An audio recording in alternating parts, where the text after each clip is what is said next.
Buenos días, vamos a concluir este capítulo 15 de comprensión del comportamiento individual, hablando de percepción. Recuerden que la clase pasada hablamos de personalidad y también la primera clase pues vimos acerca de actitudes. ¿Qué es la percepción? Es el proceso mediante el cual damos significado a nuestro entorno, organizando e interpretando las impresiones sensoriales.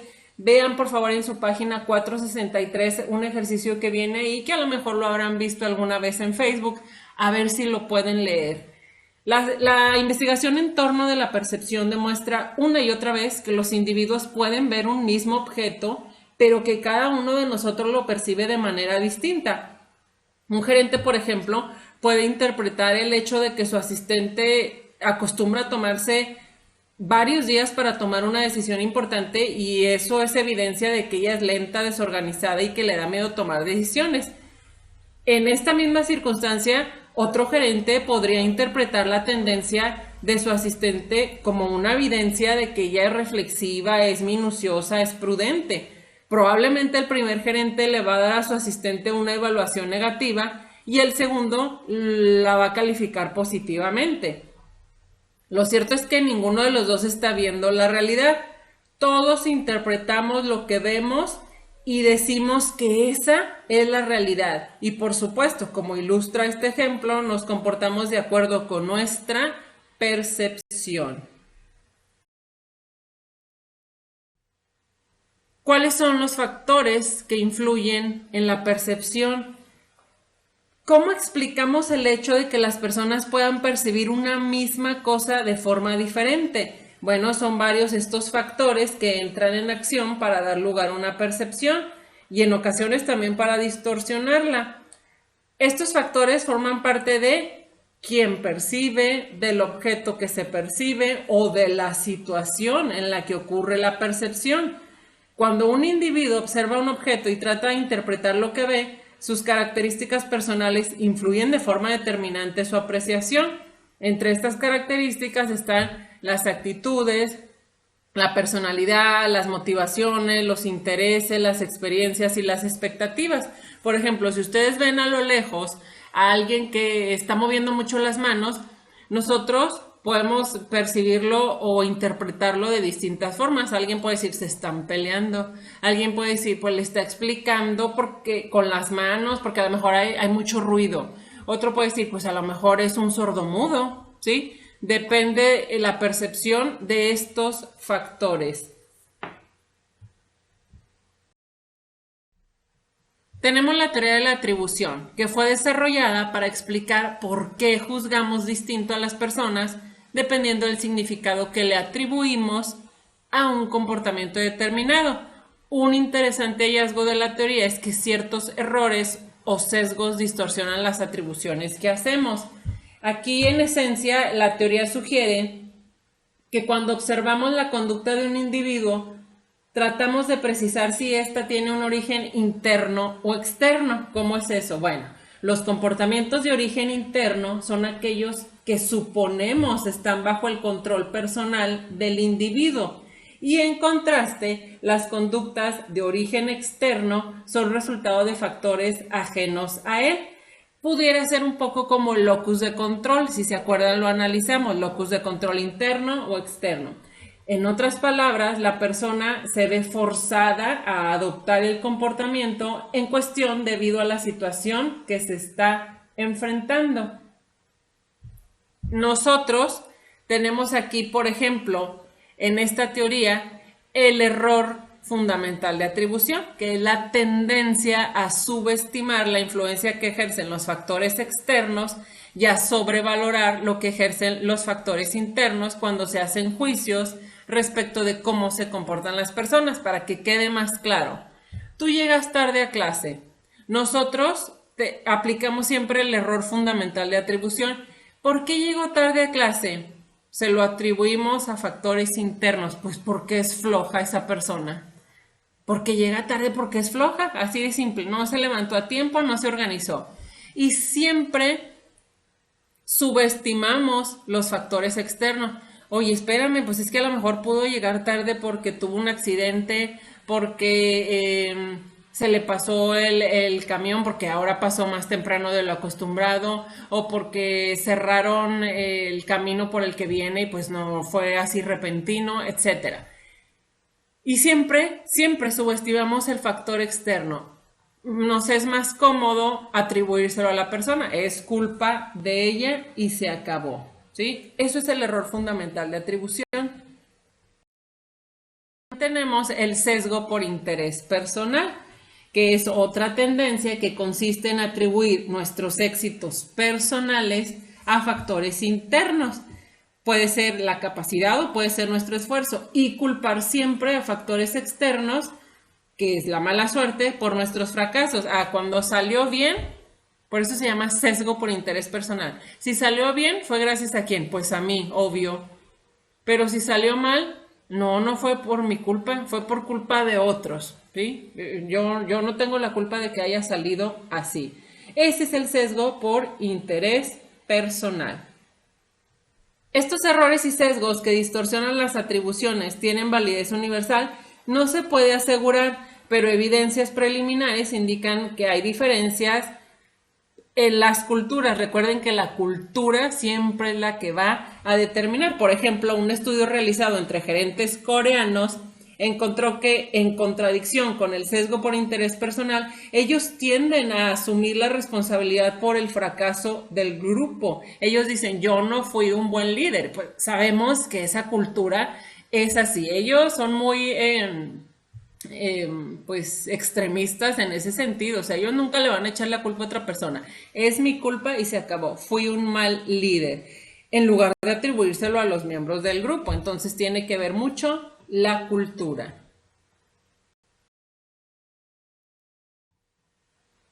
Tenemos también los atajos utilizados para juzgar a los demás, que en eso, bueno, tenemos maestría. Percibir e interpretar el comportamiento de las personas demanda mucho trabajo, así que muchas veces usamos atajos para hacer más manejable la tarea. Estas técnicas pueden resultar valiosas si nos permiten realizar interpretaciones precisas de forma rápida y si nos proporcionan datos válidos para formular predicciones. Sin embargo, como no son perfectas, muchas veces nos meten en problemas. Es fácil juzgar a los demás si damos por sentado que son similares a nosotros. Cuando se pone en práctica este principio de similitud asumida o el efecto como yo, la percepción del observador respecto de los demás se ve influenciada por sus propias características que por los rasgos de la persona que estamos viendo. Por ejemplo, si a ustedes les gusta mucho trabajar, les gusta el lugar en el que están, que les impongan retos, que les pongan más responsabilidades, a lo mejor ustedes van a dar por sentado que a los demás también les gusta. Quienes presuponen que los demás son similares a ellos podrían, por supuesto, estar en lo correcto, pero no siempre. A mí me encanta leer y yo asumo que a ustedes también. Y estamos de acuerdo que esto es malo, ¿sí? Asumir siempre es lo peor que podemos hacer. Eso es un atajo para juzgar a los demás. También somos expertos en estereotipar. Cuando juzgamos a alguien con base en la percepción que tenemos respecto del grupo al que pertenece, estamos utilizando este atajo, que es la idea de que, por ejemplo, las personas casadas son empleados más estables que las solteras. Es un estereotipo. ¿Sí es cierto eso o no? Pues claro que no. ¿Por qué van a ser los casados personas más estables que las solteras? ¿O por qué van a ser más responsables? ¿A poco los solteros no tienen responsabilidades o andan por la vida así como que, ay, pues cada día que sea lo que Dios quiera, a ver cómo me va hoy? ¿No? Y nosotros siempre, siempre estereotipamos a la gente. El problema es que muchos estereotipos pues no son adecuados, es decir, la mayoría genera juicios que son incorrectos y por lo tanto pues tenemos nosotros la idea equivocada. También tenemos el efecto halo. Cuando desarrollamos una impresión general en torno de un individuo con base en una sola característica del mismo, por ejemplo, si ustedes, chicas, ven a un hombre ni siquiera lo conocen, lo ven en la calle y dicen, ya me enamoré. ¿Por qué se enamoraron? Ah, pues a lo mejor por cómo olía, o por cómo iba vestido, o por su sonrisa. Jóvenes, igual, hombres. Ah, que vieron una chica y ni siquiera la conocen y, ay, pues es que tiene un cuerpazo, o es que, no sé, tiene el cabello de X color, o también su sonrisa, o sus ojos, o qué sé yo. Eso es el efecto halo, estamos influenciados, ¿sí? Nos dejamos llevar por una sola característica de la persona. Por ejemplo, cuando ustedes estudiantes pues evalúan a algún maestro, ustedes pueden aislar un único rasgo del maestro y dejar que su evaluación se vea sesgada por él. Ah, pues es que un día me llamó la atención o me puso falta. No, ya por eso lo voy a calificar mal en todo, ¿sí? Nos vemos, pues nos cegamos ante ese único rasgo o característica que vimos de él. Y pues obviamente eso también está mal. Estas tres formas en las que les digo que tenemos maestría, pues son atajos para juzgar a los demás y que generalmente son incorrectos. Vamos a otro tema bien interesante de este capítulo 15, que es el aprendizaje. ¿Qué es esto? Bueno, pues es cualquier cambio relativamente permanente en el comportamiento que ocurre como resultado de la experiencia. Hay dos teorías sobre este tema de aprendizaje que nos ayudan a entender cómo y por qué se gesta el comportamiento individual. Vamos a analizarlas. Aquí, desgraciadamente, para casi toda la gente, el aprendizaje siempre es lo que se hace en la escuela. La escuela vas y aprendes y creen que ya es el único lugar. Pero los psicólogos tienen una definición bastante más amplia de dicho concepto. Desde su punto de vista, el aprendizaje es un fenómeno que ocurre de manera permanente, es decir, siempre estamos aprendiendo y aprendemos a partir de qué, jóvenes, de las experiencias. Siempre se aprende de esto, de las experiencias. Vamos a ver entonces estas dos teorías que nos ayudan a entender cómo y por qué se gesta este comportamiento del aprendizaje. Empezamos con el condicionamiento operante. Bueno, es una teoría del aprendizaje según la cual el comportamiento es una función de sus consecuencias, es decir, las personas aprenden a comportarse de una manera determinada para obtener aquello que desean o evitar algo que les desagrada. Y en esto también somos expertos, desde niños, ¿cierto? Desde que estamos niños tenemos, es condicionamiento. Te hacen una condición, si sacas buenas calificaciones, te voy a dar un viaje, ¿sí? El viaje, ok, si quieres el viaje, la condición es que saques buenas calificaciones. ¿Te portas bien? Ah, bueno, Santa te va a traer estos regalos. Es un condicionamiento y así vamos aprendiendo. Digamos, por ejemplo, que si tu maestro te dice que si quieres tener una buena calificación en este curso, en este parcial, pues debes de tener un buen desempeño en exámenes, lo cual solo va a ocurrir si estudias y por supuesto que contestes correctamente. También un vendedor por comisión sabe que para ganar un ingreso considerable debe de generar altas ventas en su territorio. Por supuesto que el vínculo entre comportamiento y reforzamiento también puede servir para enseñar a un individuo a conducirse de forma que perjudiquen los intereses de la organización. Imagínense que si su jefe les dice, si trabajas horas extra durante las siguientes 3 semanas, te lo voy a compensar en la próxima evaluación de desempeño. Y luego cuando llega el momento de la evaluación, resulta que lo hace mal, no te elogia ni nada. Entonces, ¿tú qué haces a la siguiente vez que te pidan trabajar horas extras? Pues no, te vas a negar, claramente. En tal caso, tu comportamiento podría explicarse en términos del condicionamiento operante. Si esto no se refuerza positivamente, obviamente no se va a repetir. Si a ti te dicen, oye, si te portas bien, si haces un esfuerzo en tu trabajo, te voy a estar, en la próxima vez que haya un puesto mejor, a ti te voy a proponer. Y resulta que ya hubo esa oportunidad y pusieron a alguien más.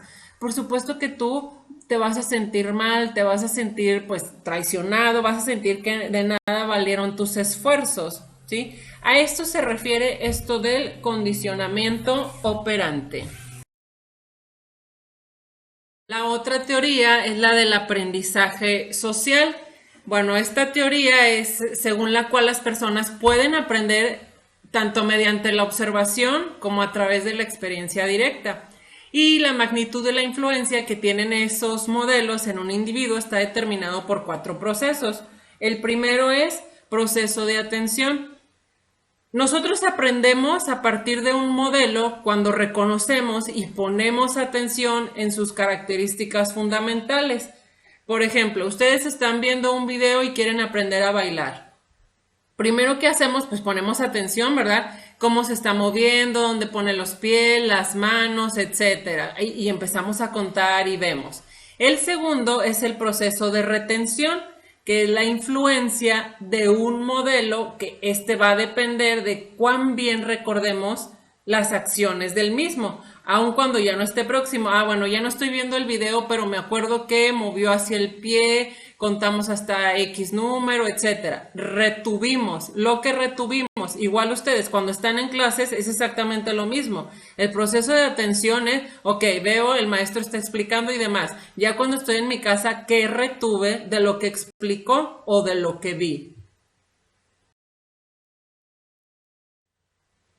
El tercero es el proceso de reproducción motora. Después de que la persona ha presenciado un nuevo comportamiento mediante el paso número que fue observar, pues bueno, esta observación debe convertirse en acción. Bueno, ahora sí, ya me acordé, lo vi que estaban bailando, lo retuve.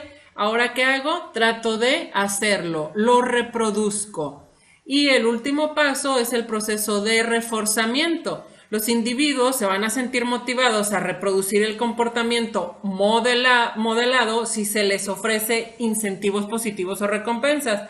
Tú llegas al día siguiente y dices, no, sí aprendí el baile. Y empiezas y bailas. Y resulta que te dicen, qué horror, lo estás haciendo espantoso. Pues eso obviamente no es un incentivo, ¿cierto? Ya no vas a sentirte motivado para reproducir ese comportamiento modelado. En cambio, si te dicen, oye, pues no lo estás haciendo nada mal, pero te están corrigiendo, te están dando retroalimentación, obviamente te vas a sentir motivado para seguir efectuándolo. Y así es como hacemos este aprendizaje social y esto es lo que nos dice la teoría. Estos son los 4 procesos para también poder aprender. Vean ahí en la página 467 viene un ejemplo de unas bailarinas del Radio City Rockets para que lo chequen. Vamos al moldeado del comportamiento, vamos a moldear nuestro comportamiento. ¿Cómo le hacemos? Bueno, es un proceso de guiar el aprendizaje paso a paso. Desde niños, ¿qué hacemos? Bueno, se utilizan reforzamientos o se omiten. Esto ofrece un enfoque lógico hacia el logro del comportamiento deseado y son 4 métodos para moldear ese comportamiento. Acuérdense cuando ustedes estaban chicos y los que ya ahorita ya tienen hijos o están a cargo de algún niño. Ustedes van moldeando ese comportamiento. ¿Cómo? Bueno, el primer punto es reforzamiento positivo. Esto incrementa la probabilidad de que el comportamiento deseado se repita.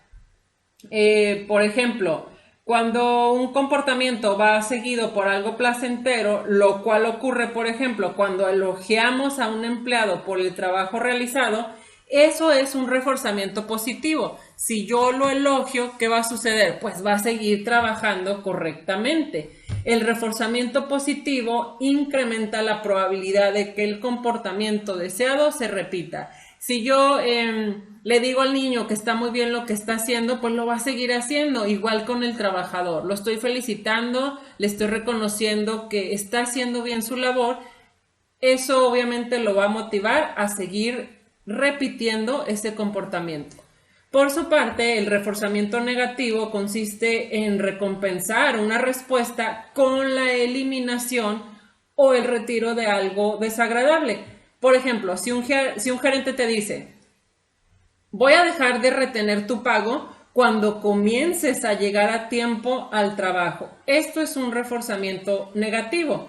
El comportamiento deseado es llegar a tiempo al trabajo. Esto está siendo alentado mediante el retiro de un efecto desagradable, que es la retención del pago del empleado. Lo mismo ustedes, bueno, te voy a dejar de poner faltas pues cuando llegues temprano, o te voy a poner esos puntos que les estoy dando a todos hasta que llegues temprano. Ese es el reforzamiento negativo. El tercero es el castigo. Sanciona el comportamiento indeseado hasta eliminarlo. Voy a descontarle 2 días de salario a un empleado que acostumbra a llegar tarde al trabajo. Eso es un castigo porque ya le puse el reforzamiento negativo. Ya le dije, bueno, si dejas de llegar tarde, a lo mejor llego tarde una vez. Ok, es una llamada de atención. Pero si siempre lo hace, ahora sí le voy a descontar 2 días. Lo estoy castigando. Y por último, la extinción se refiere a eliminar cualquier reforzamiento que esté contribuyendo a mantener un comportamiento. Cuando un comportamiento no es reforzado, tiende a desaparecer gradualmente. Por ejemplo, si un gerente desea desalentar el hábito de un empleado que siempre está formulando preguntas irrelevantes o que está nada más distrayendo a todos cada vez que hay una junta, podemos limitarnos nada más a ignorar a esa persona cuando solicite la palabra. Ahí que esté, levante la mano. Yo ya no le voy a hacer caso. Él se va a cansar, ¿sí? Ese comportamiento va a desaparecer, no va a tardar en hacerlo. Entonces, estas son las 4 formas de pues moldear, ¿sí?, el comportamiento de una persona. Y tanto el reforzamiento positivo como el negativo generan aprendizajes. Ambos fortalecen el comportamiento deseado o incrementan la probabilidad de que éste se repita. Y por otro lado, el castigo y la extinción también derivan en aprendizaje, pero lo hacen debilitando un comportamiento indeseado y disminuyendo su frecuencia. Si se fijan, esto es lo que hicieron con nosotros desde niño, lo que a lo mejor siguen haciendo con nosotros en el trabajo y nosotros a su vez lo hacemos con otras personas. ¿Qué implicaciones tiene todo esto para los gerentes? Bueno, los empleados pueden aprender en el entorno laboral. El único problema estriba en determinar si los gerentes manejarán dicho aprendizaje asignando recompensas o a través del ejemplo, o si van a dejar que se dé el azar. Hay que aprendan si pueden, si quieren, o hay por pura casualidad. También tenemos que ver cómo manejar el comportamiento negativo en el lugar del trabajo. ¿Qué pueden hacer los gerentes para manejar este comportamiento? Bueno, lo más importante primero es reconocer que existe.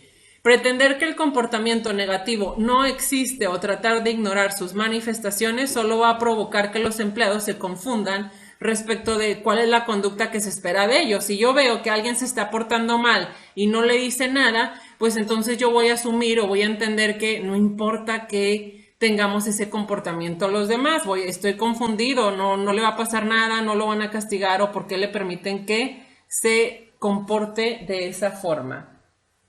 Y bueno, aquí terminamos este capítulo número 15, que fue la comprensión del comportamiento individual. Ya saben lo que tienen que leer.